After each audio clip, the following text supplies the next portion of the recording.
I'm a 32-year-old guy currently using my GI Bill to go to college in a city in one of the mountain time zone states. I'm so busy with school and work, so I don't have time to go out and socialize often, so I have to rely on a lot of the apps to go on dates. I matched with this really cute girl around my age. We had a good conversation, and then we scheduled a date. It was a bar restaurant not far for either of us to drive, so it was easy, and she was very pretty in person, and we got along great. During our conversation, I found out that she worked in a non-cop role at the police station, like a receptionist, essentially.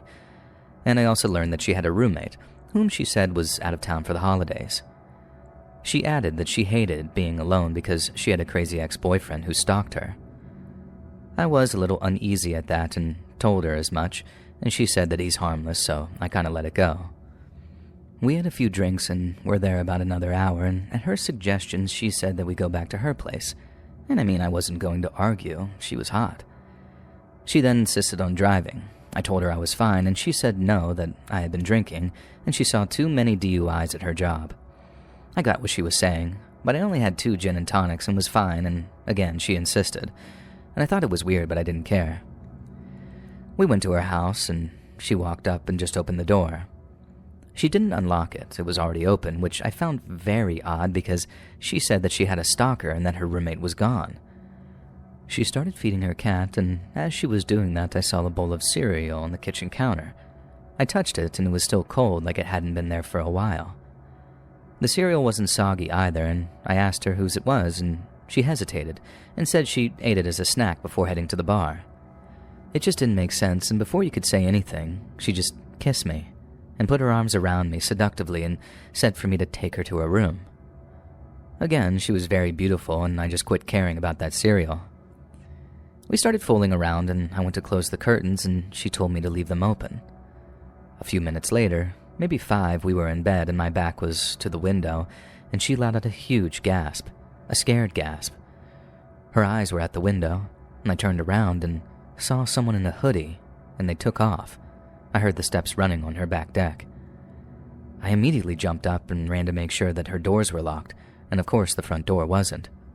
I ran to it and locked it, and right when I did, the door started banging. I went to open it because I was going to mess up the dude, or at least try to, and she told me to just go back to her bed with her. I screamed at her and asked her if she was insane, and she told me that he does this and just goes away. And I asked her, You know this is your ex? And she said yeah, and to not worry about it. At this point, he started banging on the side of the house on the other end, and she didn't seem at all scared and kept trying to get me to go back to bed with her. I didn't want to call the cops because, for all I knew, this dude might be a cop, and she'd know the cops that show up and would take her side. I also couldn't just leave because my car was at the bar and I was terrified. At this point, I started calling her out for the door not being locked, the cereal, and I openly called her a liar. She couldn't come up with any logical answers, and I had no idea what I was into. I should have done this, but my fight or flight was pretty much kicked in, and I told her, if this is a robbery or some kind of setup, I promise, I'll kill you both. I'm not some hard ass or anything, but my fear told me to let her know that no matter what it was, they'd have a fight on their hands. And my thoughts of what were going to happen to me were all over the place. I ordered an Uber off my phone and didn't say anything. I just kept arguing with her and asking what was going on, hoping to just keep her talking and in the room. I stayed right next to the door so I could leave ASAP. Luckily, I never got my pants off and my jacket and shoes were right by the door, so I was able to get dressed. The Uber showed up, and without saying anything, I just opened her door and ran out as fast as I could. I looked back at the door and she was just kind of standing there. It's only been a little over a month at this point, but I honestly have no idea what in God's name I got myself into. And I don't believe the story of just a girl with a crazy ex based off of the factors I told you. I feel like either a robbery or some weird fetishized cuck type thing was happening. I don't know. Definitely something I'm very mad at myself for letting happen. I'm a 9-year Navy vet and allowed myself to get into a situation like that. I reported her account on the Uber ride back to the bar, and I told the bartender as well, if they ever saw her, warn the next guy.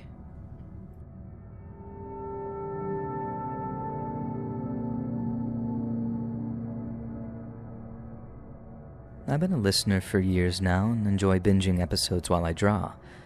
My girlfriend and I were watching videos earlier, and one talking about how you're likely to walk by 36 serial killers and murderers in your lifetime without ever knowing, and it reminded me of an interaction I had last year with someone who ended up being an attempted murderer. I was attending a small family gathering at my aunt's house for her birthday last summer with my mom and my brother. My aunt is a nurse and works rotation at a hospital in a small community about 2 hours away.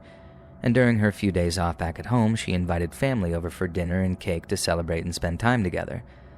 She told us that she'd also invited a coworker and her son over as well because they had become good friends while working, so they decided to make the drive. Now, for the sake of the story, I'll just name that friend Kate and the son Chad. We were introduced to Kate and Chad when they arrived, and I know this will sound cliche and that everyone whose story starts similar to this will say next, I immediately got a bad feeling, but for me, it was just a heavy discomfort. I'm very in tune with my surroundings, whether it's a neurodivergent trait of mine or not. It's not important, but I always get a strong read on people from the way their energy shifts when they walk in a room for the first time. They were nice while being introduced, and Kate mainly stuck close to the kitchen to help with food, but Chad veered off and chose to sit on the back deck with my mom, brother, uncle, and my uncle's sister and I. My uncle's sister, who we'll call Tammy, is a talker, and she'll tell you any and every detail about her life, and that mostly includes her tumultuous romantic life. My mom enjoys Tammy's company and having friendly chit-chat about common interests that they share, so that was the dominant conversation for a while. Chad would interject and fit himself in, finding any area to talk about himself. He wanted us to ask more about him, and I got the sense that he was a little self-obsessed and enjoyed being the center speaker. I was actively engaging in the conversation, but I sat there, quietly observing. Soon the conversation veered, and Tammy went off about her most recent love affair, and the man was married and telling her he was going to leave his wife for her, and she went on about how she wants to show up at his house when his wife's home and give him a piece of her mind. And at this point, I noticed how intently Chad was listening to her and how he lit up when he found that this man actually lives in his community. "What's his address? I can show up for you," he asked, while anyone would think this is kind of a harmless joke. Something in the way he looked genuine unsettled me, and this was brushed off as a joke, and the rest of the evening went on fine. All around, Chad seemed like a weird guy, but nothing else caused me to think that he was anything other than that. My mom and I talked about him following the party and how she felt the same way that I did. It wasn't until a few months ago, though, almost a year after meeting him, that I learned something extremely disturbing about Chad that made my blood run cold. Told to me by my aunt as well as a news article, I found that Chad was currently serving a prison sentence for attempted murder of a 17-year-old girl. He was found guilty by a jury and charged with attempted murder, aggravated assault, for offenses that had occurred in the weeks prior. And at the time of the attack, Chad was walking this teen girl home when he became violent and attacked her. He slashed her throat, stabbed her in her side, which caused her to have a 6-centimeter laceration to her liver and a 4-centimeter wound to her diaphragm. He then left her for dead. She survived the attack and later testified against him, and after pleading not guilty on all accounts, he was ultimately sentenced to 3 years in prison. The judge noted that he didn't take any responsibility for his actions and showed any level of remorse when he spoke in court. It was premeditated, and evidence showed texts that he made to a friend of his plans weeks prior. He claimed in those texts that she was corrupt and needed to be put down, among other vile comments. My aunt cut contact with her friend Kate, who ended up denying her son was guilty of any of what he was charged with, and she left that job soon after for unrelated reasons.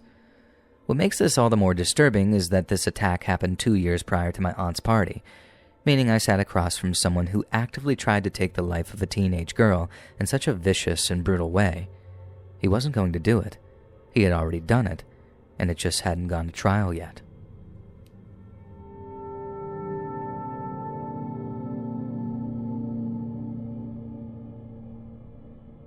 I'm driving home from work last night and was cut off by someone driving like a complete jerk.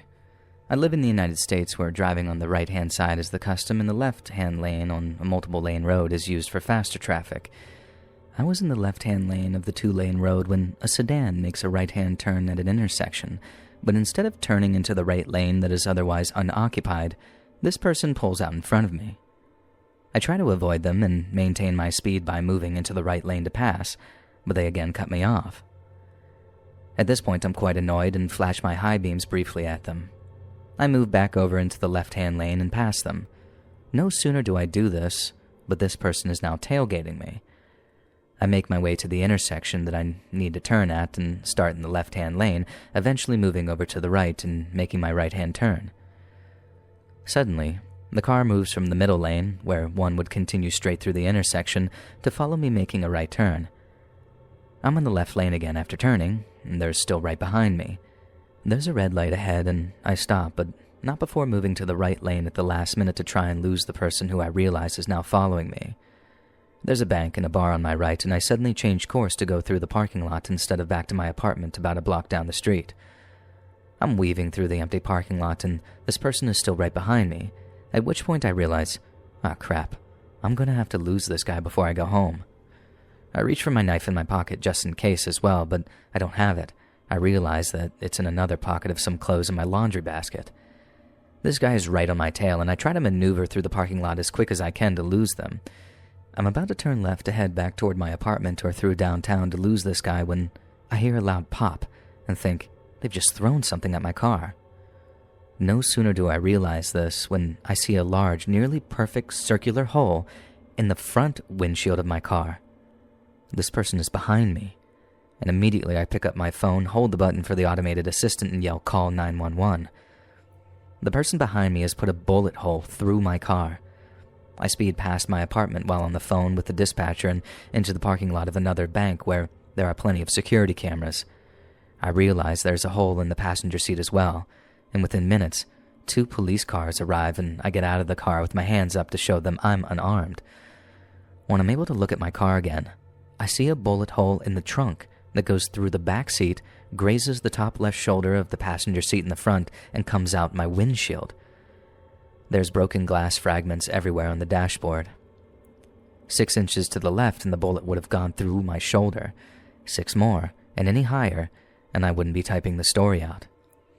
I'll keep you guys updated if there are any developments, but the police say that they should be able to use the bank security footage to catch this monster.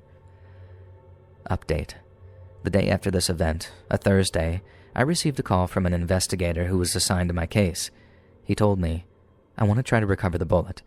And I think I probably laughed out loud hearing this. I'm not sure how you want to do that. It went clear through the trunk and out the windshield. And after hearing this, he asked me to come in the following day for forensic ballistics anyways. I worked nights and came in the following evening, Friday at 5 p.m., waited an hour after the receptionist told me he wasn't in, and then left. When I arrived at work for my shift and sat down at my desk, I got a call from the investigator apologizing for not being at the police station. I don't know if you heard the news, but there was another shooting last night at 8 p.m., I was also working that case, and this actually has everything to do with you. He explained to me that there had been a drug deal that went wrong the night before at a nearby gas station, and the one person involved was in the hospital. The same vehicle that officers had identified in my case had been requisitioned as evidence in the second shooting only 22 hours later. I changed my license plate as soon as the tax commissioner's office opened Monday morning. I don't want any of this to come back to me in any way, so I'll keep most of the details out, but here's what I do know. I won't be able to have a case since the bullet couldn't be recovered. More on that shortly. The people involved that shot my car and the other individual who ended up shooting them in the drug deal would all be facing significant felony charges, likely life in prison, with or without the charges my case would have added. I don't know yet if the shooter in the hospital will survive, but it will determine a lot about the nature of the charges. I won't say anything else about that for a number of reasons, but let's just say that there have been a lot of bizarre coincidences that followed. The bullet was a relatively large, high-velocity rifle round, so the bullet trajectory showed no deviation in the path of the travel through the entire vehicle. There was a perfectly straight line in the ballistic rods from the trunk, through the seats, all the way to the exit point in the windshield. If the bullet had hit me, well, I'd rather not think about that. Even if it only hit my shoulder in the spot where it passed through the passenger seat, it would have meant massive trauma. I definitely consider myself very lucky to have walked away from that uninjured.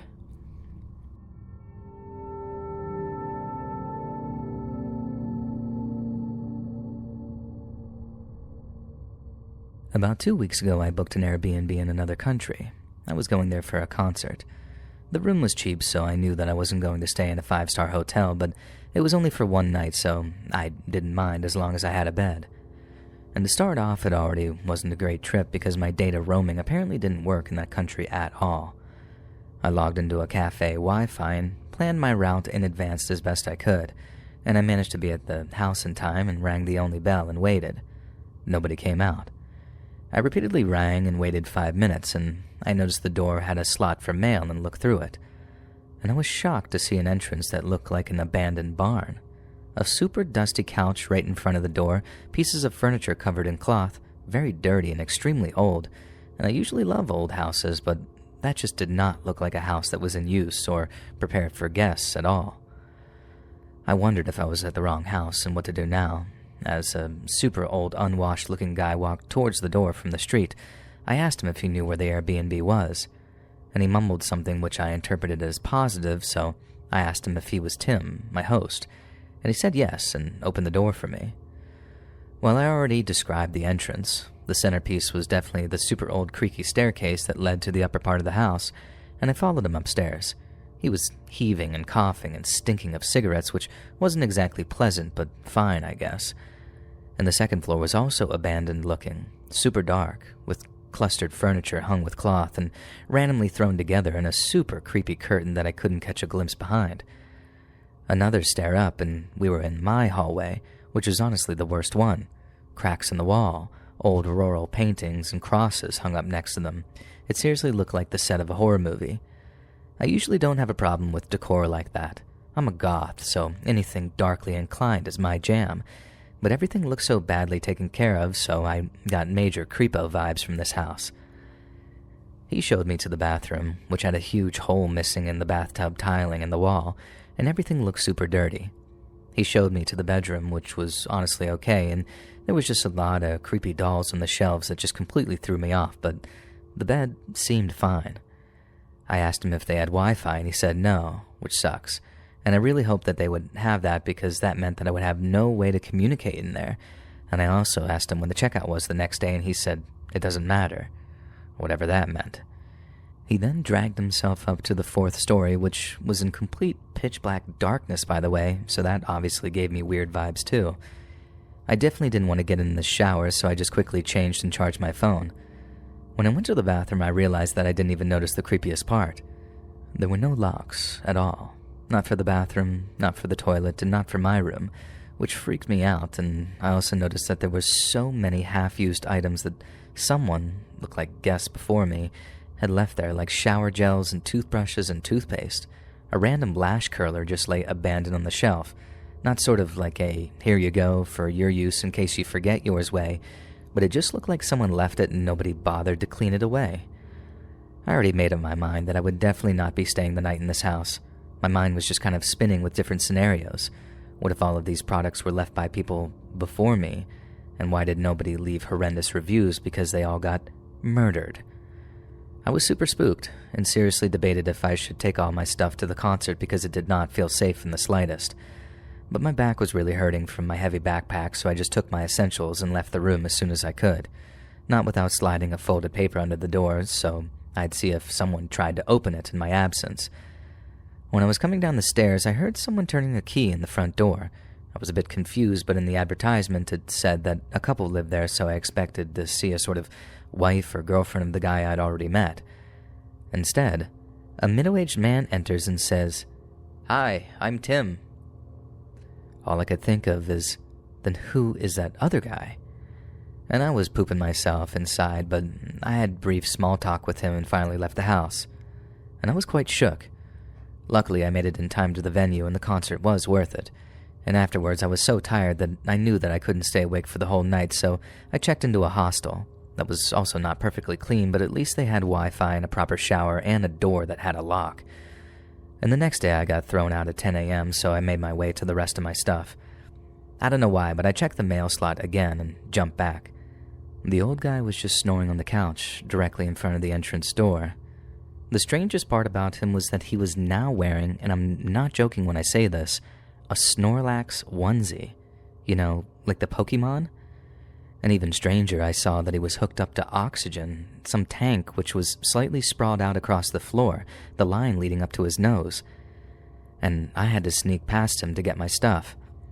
I went upstairs, and my door was left slightly open, which I thought was very strange. As I gathered my things, I noticed the hair curlers now smelled like they'd recently been used, almost like that burnt hair smell that you get from too much heat on hair. And at that moment, I didn't wait around to find out or ask if someone had been in my room. I quickly grabbed my stuff and tried to silently bolt back down the stairs to the door. I wasn't really paying attention as I made a direct line for the exit, and I accidentally tripped over the old guy's oxygen tubes, ripping them out of the tank. It immediately let out a loud hissing sound, and the old man woke up almost instantly, gasping for air. In that moment, I panicked. I didn't know what to do. I was so freaked out that I just said "I'm sorry" a million times and ran to the door, threw it open, and bolted out. I don't know if I overreacted, but honestly, from the beginning with those two guys to the missing locks and a checkout like that, if I had assumed the worst, this could have been the perfect setup to assault or murder someone. In best case scenario, nothing would have happened, but I probably would have had panic attacks all night. Usually I love solo traveling, but this all was just way too much.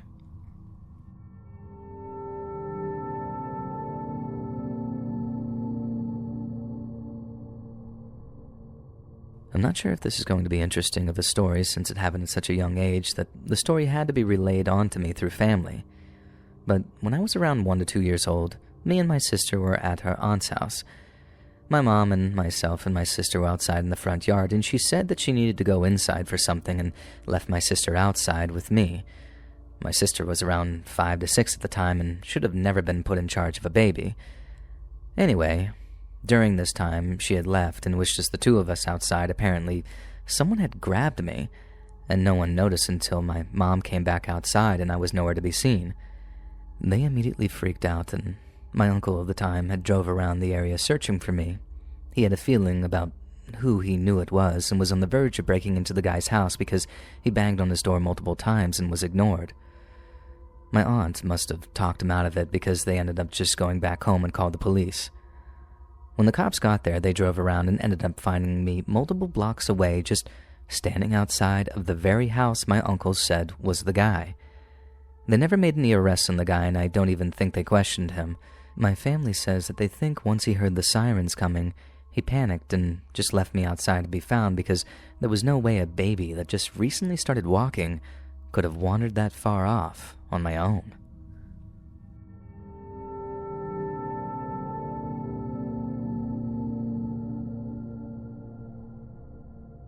Religious delusion. The term delusion refers to a strong, consuming belief in something that is untrue. Religious delusions involve beliefs concerning religious ideologies or figures. Psychosis refers to a collection of symptoms that affect the mind, where there has been some sort of loss of contact with reality. Now, forgive me if this post is a bit scrambled. I just wanted to give some context. I'm on my 3rd glass of wine and contemplating life right now. My brother, Brian, and I grew up very close. Movie nights with the family, family dinners, game nights, holidays, family road trips, all very normal stuff. And we eventually grew up and now, both in our 20s, moved away from home. I haven't seen him recently, but we text here and there to confirm aliveness, and Brian suddenly became extremely religious nearly overnight. I'm talking extremely religious. Now, I don't judge anyone, but no one in our family is particularly religious, and he does not have religious friends. He found a church in his new city that he is giving his life to, and he is completely isolated and his only friend is the priest. He is secretive about what church it is, and he spends all of his time there, I guess. Brian is there late night every day, supposedly helping clean up, but that just doesn't sit right with me. They took a missions trip to Mexico recently, and I can only imagine what in the world went on there. The only media that he consumes is religious, and he has no friends outside of the church, and he only goes to church outside of work. Before ending each conversation, he will ask, "Are you ready to give your life to God or suffer in hell?" So, you can at least see what I'm experiencing on my end. It's all very strange. He recently took a trip back home to visit our family. My mom says the whole thing just felt wrong. He sat silent much of the time, observing. Otherwise, he looked far removed even while looking right at her. His energy filled the room and made her uncomfortable, and he was no longer the bubbly and affectionate guy that he's always been. He kept his distance and had nothing to say, and when he left, she said that she doesn't expect that he'll actually come back. Once a month, We catch up by playing video games together. We'll play for hours, and this is sort of our bonding time, and I entertain his religious conversations regardless of my opinion. Our last game night, he had so much fun that he wouldn't let me log off until about 2 a.m., and I recently found out that he gave his console away to a church member. I was upset. It felt like he didn't think about what that meant. We are not the phone call types, but we love video games and played growing up together, so game nights were perfect. He called me the other night to address that issue. He gave it away because his future wife, a premonition by the way, is coming, and she wouldn't like him playing with other girls, and he doesn't have time for anything except the church. I know this sounds absolutely too insane to be real, but unfortunately, it is. He assured me that he will be completely cutting me off because his premonition wife is more important than his relationship with me, his family.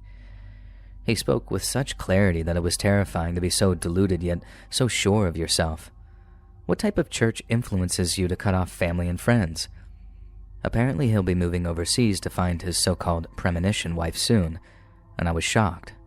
Premonition? Really? Our dad called him, and when he asked, "For you to need to cut your sister off, you must feel for her in another way than as your sister." And Brian avoided the question and didn't answer. Yeah, I know. How could it get worse than a premonition wife? Well, I'm sick for many reasons. Losing sleep, and I fear that my brother is in some sort of cult while under some sort of religious psychosis, on top of ruining our relationship with possible feelings towards me, his sister, and I'm a mess of confusion. What in the hillbilly F is going on, and how could it get worse? My mother believes it's his attempt at removing the temptation, aka me, from his life, and I'm stuck between wanting to understand what the hell type of church this is, and also agreeing, let's not meet. No one knows what to say to me, and I can't blame them. I'm mourning what was once our relationship, but the situation gives me chills, and I don't know where to go from here. All I can think of is this one quote that I read before. The more devout they are, the uglier their faith will become, since it's all based on a lie.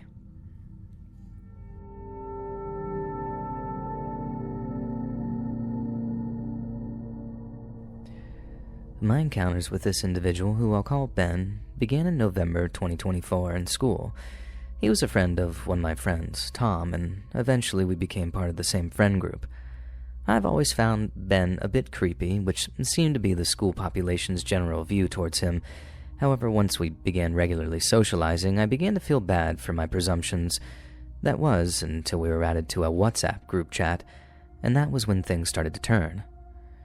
First, it was the constant mindless images of gore that he would send, pictures involving torture victims and murdered children. I don't know if the images were real, but they made me very uncomfortable, and I asked him to stop, and he responded by telling me to take a joke and to stop being a baby. And after that, he began sending messages claiming that he had killed a cat, along with disturbing fantasies involving people I knew. I wasn't sure if Ben was just your typical edgelord, which is what my other friends thought, but something about it didn't feel right. Then, one Saturday, I was alone Christmas shopping in town when I noticed Ben standing down the road, just sort of staring directly at me. I waved at him awkwardly, but he just kept staring before casually walking into a side street. For the rest of the trip, every time I turned around, Ben seemed to be there, always at a distance and always staring. And eventually I gave up shopping and went home, kind of angry, and I texted him about it, and he just said that he didn't know what I was talking about. Later, during lunch at school, Ben and another friend, Jack, convinced me and a third friend, Zach, to come with them into the forest behind our school. It was stupid, I know, but I was bored and decided to go. And as we ventured deeper into the woods, Ben started acting strange, laughing and repeating, "Closer, closer." Eventually, both Zach and I agreed that it was creepy and decided to head back. And Ben seemed pissed when he and Jack returned. And when we asked why they wanted us to keep going, Ben said he wanted to set a fire and show us. And after that, I distanced myself and left that group chat, though I was eventually re-added. While I was on break from the group, Ben attacked Tom at school with a homemade blade, and I believe it was a razor from a pencil sharpener.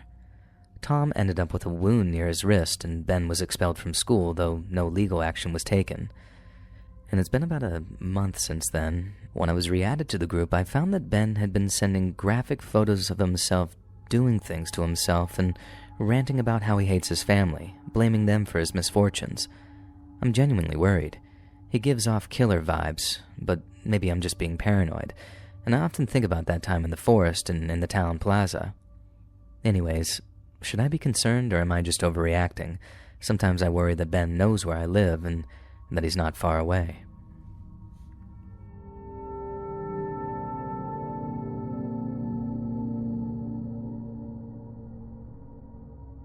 So last summer, I was almost kidnapped.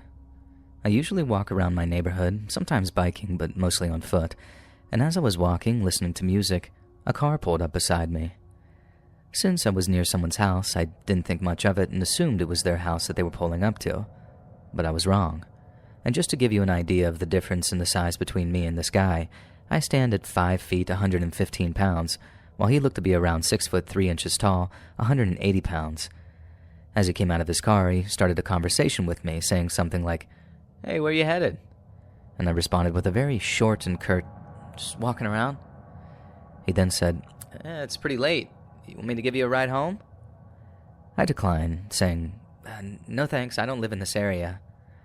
And after I made this statement, he looked at me and asked why I was walking alone. I simply ignored him and quickened my pace, causing him to speed up as well. Eventually, I came across a house with its garage open, and without thinking, I ran in, seeing an older man sitting in there. I told him that someone was following me and to please help me, and he got up and started yelling at the man following me, telling him to F off and saying that he had a gun. That guy retreated back to his car and just sped off. I thanked the garage man, and he told me to stay safe. And that night, I ran as fast as I could back to my home.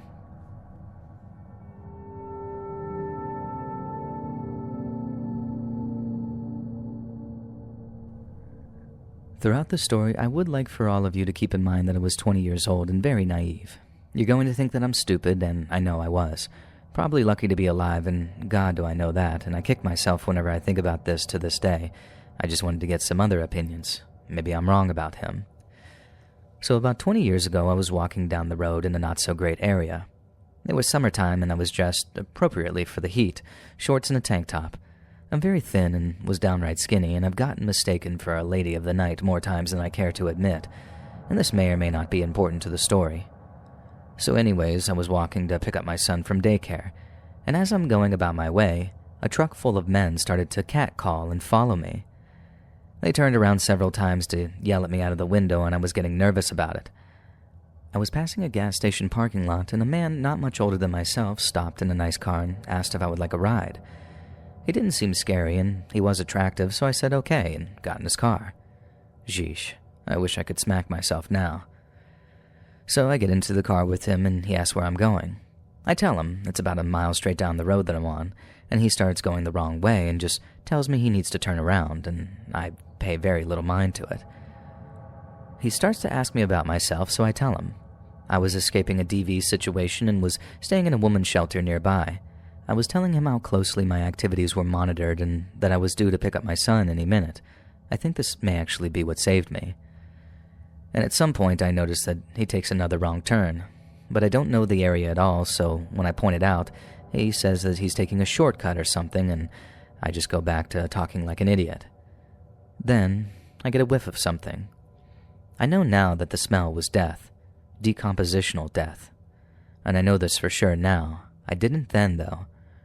I turn around and look in the back seat, looking for spoiled food or something like that, and the car is absolutely spotless. I bring up the smell and he brushes it off and changes the subject, but for some reason the smell just started getting stronger. My stupid self brings it up again. What is that smell? And he says he doesn't know, probably something he forgot to take out and has gone bad. When I tell you guys that there was not a crumb in that vehicle, I'm baffled. But eventually he drops me off, safe to my destination, and he doesn't tell me his name, ask for my number, or give me his, and I don't think much of it until much later when I smell that smell again. But this time I know what it is, and it triggers the memory of that guy in the car. This was probably 2005 in Covington, Kentucky, and I'm pretty sure that him being aware that not only would I be missed, I would be missed quickly and my movements would be tracked very specifically was the reason that I made it back out of that car that day.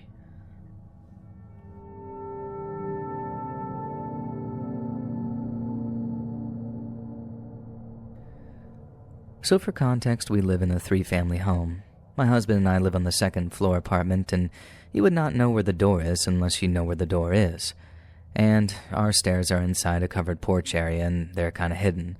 So an older man with white hair showed up at our door yesterday and knocked on the door. My husband answered, and he started telling us that he was moving into the vacant apartment in the back of the house and that our landlord said that he could wait and move into it in May. Now mind you, we know our landlord well, and no way that she would let the apartment stay vacant until May. And he said he put down a deposit and she was holding it for him. He started asking us all about our utility bills, the landlord's last name and demeanor, to which my husband answered because he thought initially that he was our new neighbor. And he then noted my husband's accent and asked, "Are you a citizen in this country?" And my husband responded yes, and then he started sharing how, it's a good thing illegals are getting deported, and asking my husband political affiliations. The conversation turned kind of weird after that, and we're independents but vote democratically and believe in respecting all people. The man left and proclaimed, "I hope you voted for Trump," as he walked down the stairs. Now, long story short, we texted our landlord and asked if she knew this man and who was renting the back apartment, and she said, "I don't know him. A young mom is renting that apartment." It's safe to say that we are super creeped out, and fast forward, he showed up again today. We bought a door camera and now have him on video. We don't understand who this man is or what his intentions are. Is he some confused old man or someone with bad intentions towards interracial couples? I don't know.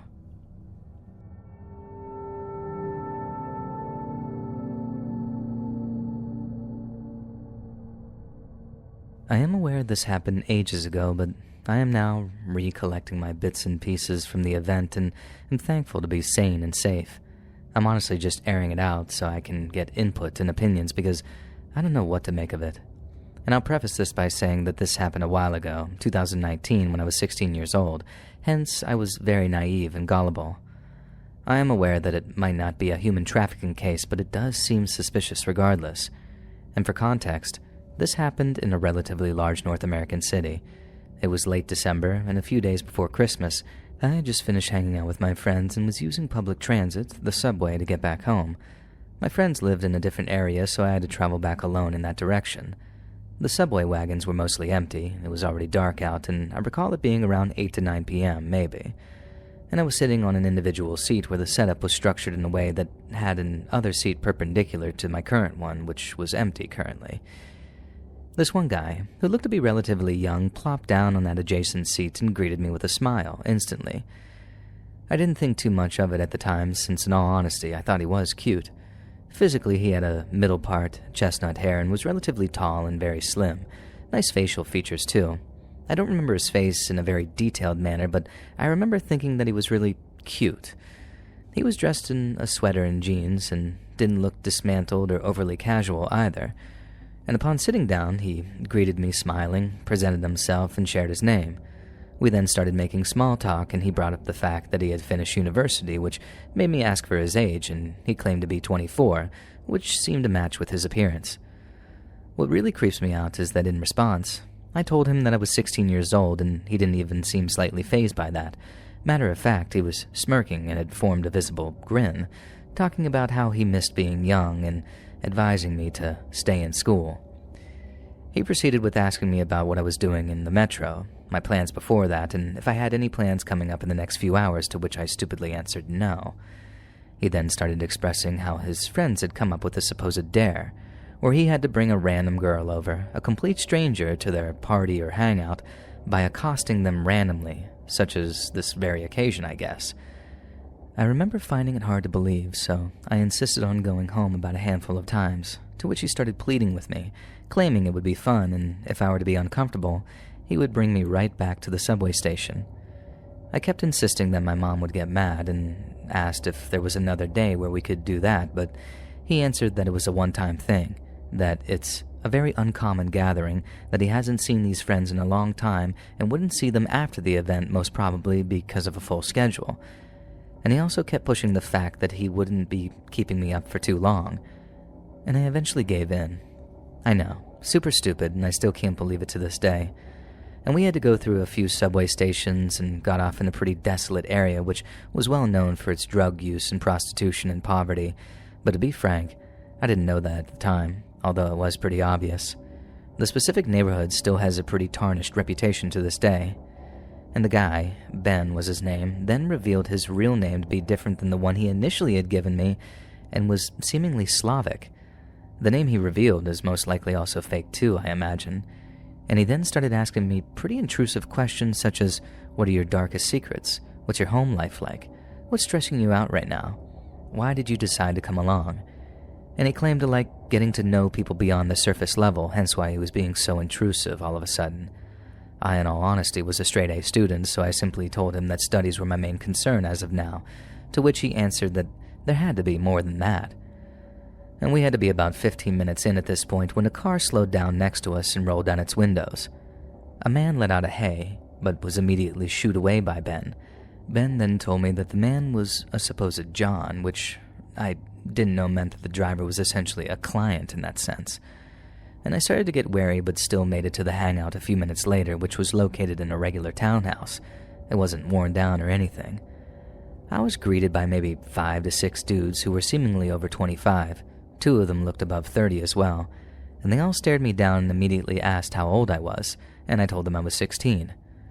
One of the guys seemed sort of phased and let out a, "Come on, man, that's my sister's age. They might even be in the same school." And they all kind of laughed it off and moved on, and then never spoke about it again and barely asked me any questions except, "How'd you guys meet?" Also, it was obvious that someone's dad had owned the place, as an old man was dozing off on the couch, and we all gathered around a dinner table. The host served me some food along with the other guests, but I refused to eat as I was honestly starting to feel a bit queasy about the situation. And after everyone except me finished eating, we all went upstairs. Ben started playing the guitar, and another man joined in by playing some keys on the piano. They then asked me to film them using Ben's phone, so I did. When that was going on, I honestly started getting terrible vibes and felt the need to leave, so I put the phone down and slowly made my way through the frame of the door. One of the older guys was standing near it and asked me what was up and if I was enjoying their company. We started talking for a minute and he claimed to be an accountant. He then was starting to lean in and tried to slightly hover over me against the door frame. However, I stepped back into the staircase and made it to the front door, opened it, and went out to the driveway. Luckily, the door wasn't locked. Ben followed and asked me if I wanted to leave, and I immediately said yeah, and this time, he didn't insist on bringing me back in. I should also add that right before leaving, I had told Ben that my mom was relentlessly calling me and was worried, to which he obliged. On our way back, he proceeded to ask me if I was genuinely 16 and not below that. He told me that if he were my dad, he would never let me out of sight again, because what I just did, which was going to the party in the first place, was the dumbest thing he'd seen any girl do, especially since I had no reason to do that, according to him. Once he accompanied me back to the subway station, I asked him for his Snapchat. I was a complete moron, or any other type of social media he had, and he told me he doesn't use his phone like that and was fully off the grid. I went back home, and I've never heard of him again. Although I didn't get conventionally harassed, like violence or anything else, and it's a pretty outdated happening, I'm honestly scared that I could have been a potential human trafficking victim, and it might be a stretch, but you never know. I want to know if there's any way that I could leave an anonymous tip to the city or something. I was searching through public records, but I couldn't find anything. But what do you guys make of this story?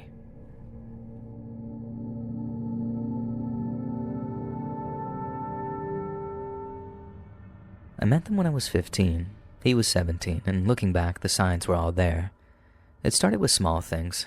Us just roughhousing like buddies. We were both guys, but it would escalate to them taking me back behind the shed where my friends couldn't see and holding me against the wall and fake hitting me, sort of pretending to hurt me while laughing the whole time.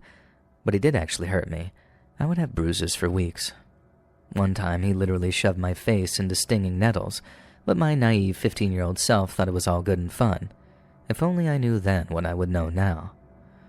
So we started dating at the end of my sophomore year, and over the summer, things progressed. He used to beg me to give him massages, and whenever I would refuse, he would pin me down and tickle me until I relented and said yes. And when I stopped before he was ready, he'd go back to tickling me. Sometimes he would just randomly pin me down and tickle me, and I would beg him to stop, but the only way to get him to stop was to literally fight him off of me. And this happened almost every single time we hung out, and I grew to dread it, and I don't know why I kept going back. Honestly, I was just so in love with him. I'm 5'3" and weigh even less than I do now, about 100 pounds, and he's 5'7" and lifts weights for context. And I learned a lot about how to fight someone bigger off of me in those days. And it wasn't just tickling though. As I said before, they used to jokingly beat me up, but the force of his punches was not a joke.